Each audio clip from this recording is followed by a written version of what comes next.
Hey everyone, welcome to the Horror Show. I'm Cecil Laird. And you got Jaime Fuego here. And we are here to close out our coverage of The Thing 2011.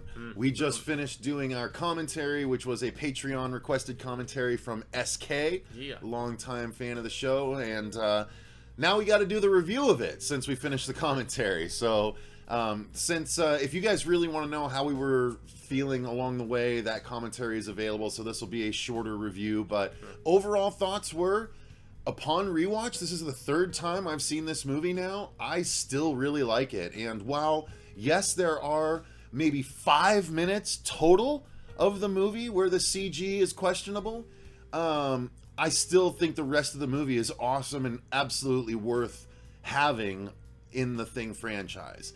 I've always been a big believer of having multiple stories in that universe. That's why I am a fan of sequelitis. Like, I get everything involved in any franchise that I appreciate, and this is just another story in the world of The Thing, and it just happens to dovetail beautifully into The Thing that everyone loves from 1982 from John Carpenter. So I love this movie. I mean, I really like this movie. I don't love this movie, but I really like it. Again, you can see I'm engaged the whole time. I'm like, oh, it's this part. Oh, it's the test. Oh, it's this. Oh, that's right. The fake parts don't get cloned. Like, there's so much cool stuff. I just really like this movie.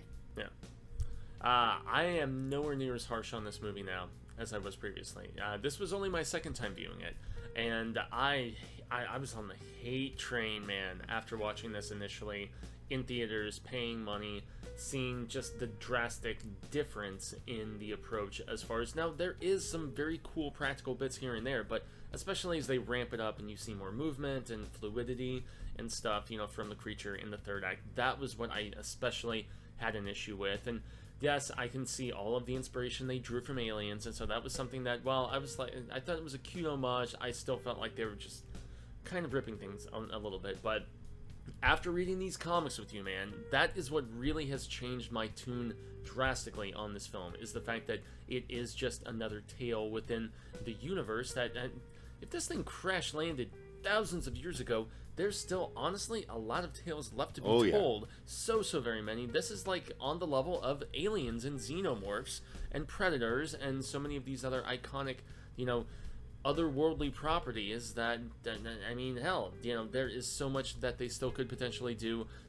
We have been reviewing all of the different sequel and one prequel comic, which was actually tied in with this and was digital only, so you will probably be able to see this by the time this is on the official channel, not just Patreon. Well, hell, we just streamed this, so what am I saying? Yeah, no, this will be on the regular channel before that, but exactly. It'll all be there eventually. Yeah, so we have been trying to do, like, comprehensive coverage, and we are eventually going to get to the original movie, the 50s Thing from Another World. We're even talking about trying to figure out a Let's Play from the sequel Xbox comic book game. So overall, though, good cast, and, you know, not as bad as I remember, especially when I think of it with just that impression of the fact that it's just another tale within the universe. You know, I didn't hold it with so much sanctity, and I enjoyed it that much more for that regard. I still have problems, but, you know, it was a much more fun experience. Cool. So, let's get into the story. I mean, just real briefly, the story is the story of the Norwegian crew that ran afoul of the Thing before Kurt Russell's crew in the John Carpenter one. Which they all reference in, you know, that particular film. Not only that, but they show them in footage of that crew blowing up the ice in order to get access to the saucer. So they kind of skirt around that, but they do extract the Thing alien in that giant ice cube, which in the Kurt Russell version they find empty at the Norwegian site, along with the body of the burned double-headed dude, you know, and all that stuff which comes into play. So yeah, this is just all of that. It's the story of a whole different crew being infiltrated by the Thing slowly but surely. And Mary Elizabeth Winstead is the Kurt Russell character in this, knowing what's going on and making connections and designing new tests and things like that. So it's almost like they have it between her and Edgerton a little bit. Yeah. But yeah, that's the long and short of the story, and I think it was very successful. If that's all they were going for, they did a really good job with it. So I was on board for this story, man. Yeah, the interesting thing that they do specifically with the story here is the whole like culture, like distrust aspect. You know how there's like the Norwegian characters after the whole like witch hunt / bunker aspect comes into play. You know, it's like the Americans versus the Norwegians, and the Norwegians at one point, if I remember, are actually talking in their native language because they don't want the American characters to presumably know what they're saying, and there's just that element of just factioning and, you know, sides being very clearly drawn in the ice, so to speak, as opposed to the sand. And so, yeah, I thought that was a very cool aspect, and, you know, I'm a sucker for the just tough lady taking control. I've always thought like the Sarah Connors and the Ripleys were personally more interesting to me than the Laurie Strodes. I agree. Always found that to be more intriguing because, you know, granted they do kind of rise above to a degree in those horror films that we all love so much with a final girl, but the sci-fi final girl is always just much more badass in my estimation, much smarter, much more capable, and I mean Ripley is the prototype for the role that Mary Elizabeth Winstead, you know, basically exudes so awesomely the way she's written in this. And while it's thin on some of the introductions and stuff, which you and I both even laughed at during the commentary, if you watch the commentary and they're like, hey, I heard you're the best in your field, I need you for this job, blah blah blah, well, I guess I have to say yes, and it's just like 2.5 minutes, and like, let's just get them there. It's like we're right there. You know, there's no other explanation necessary. But I mean, beyond that, I do feel like the characters were kind of fleshed out in an interesting fashion. Most notably Winstead and Edgerton, and a few of the others. I mean, especially, it was not that there was like one particular Norwegian character that was the most interesting, but they were like a collective, like just kind of distrustful faction, so to speak, of the Americans. And I thought that was really effective in the way that they were written, and that segues into acting that I guess we can jump into now. Go ahead. You know, Winstead owns it. She is she's not there to be a sex symbol, which I really appreciate. You know, even with Ripley, there's eventually, I mean, in that first movie where she's going around in the undies and at the end and stuff, it's like they still sexualized her. Yeah, to a degree, and at no point does that happen with Mary Elizabeth. She's always just very capable, strong, smart, and I mean badass in that regard. Edgerton doesn't have as much time to shine. He is more of the like slightly meat-headed Kurt Russell-y type character, but he is good in his regard. And you know, just getting that authenticity from those Norwegian actors, and the fact that they were, you know, singing some of their, you know, folk songs and stuff in that one particular scene where they're all getting drunk at the bar after the discovery, and they're all just high on their horses about, you know, what they found. They're like, this is the scientific discovery of the century, and you could feel just that, I don't know, you know, contagious enthusiasm and just excitement that all of them were really getting across in that particular scene. You know, even some of the menace in the CGI from the whatever weird motion capture that we get from those actors as they're changing, as we see facial expressions and faces like splitting and ripping and all these weird things. I felt like the acting was actually good. It's not hammy, stupid, subpar acting.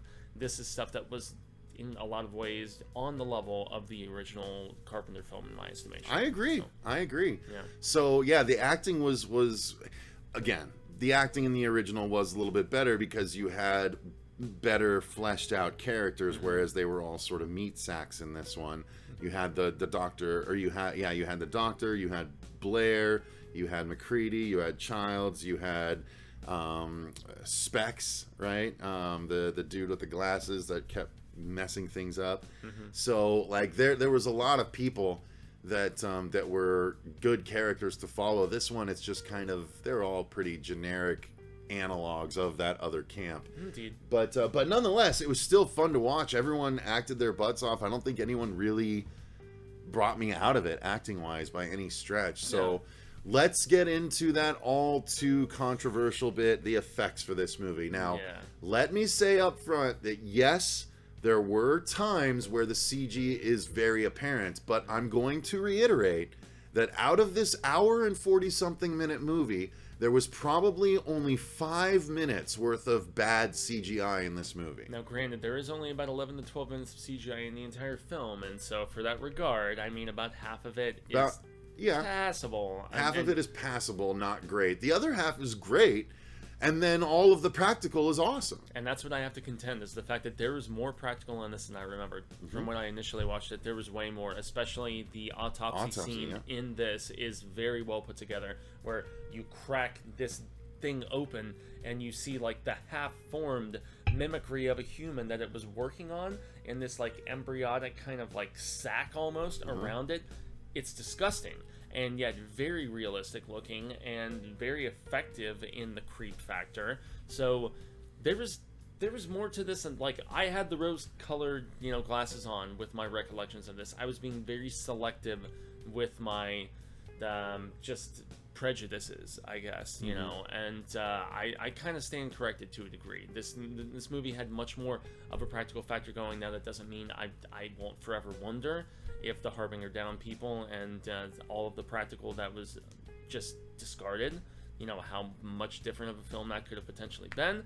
But as it stands, I don't necessarily know how much better it would have made it, because I do feel like the storytelling was actually pretty strong in this. Yeah, I agree. And so it's...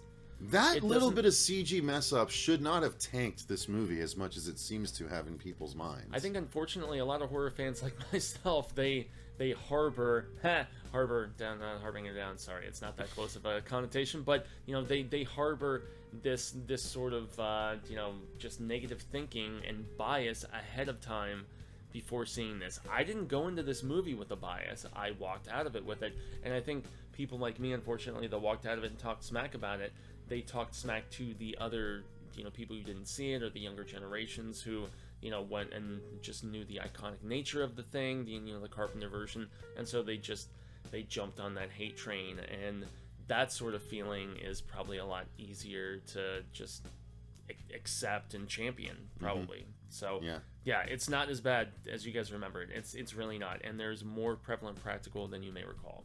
So agreed. That's what I will say.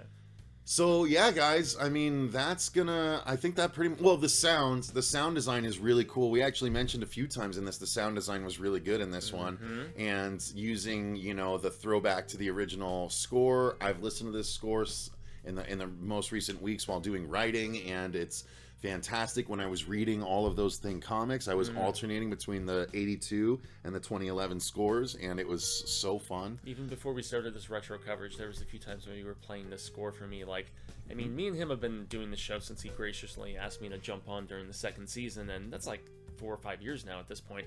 And there's been numerous times where we've been just doing pre-production, and I'm like, what is this? He's like, oh, it's the Thing. And I'm like, oh, and you're like, no, the Thing prequel. And I'm like, oh. Yeah.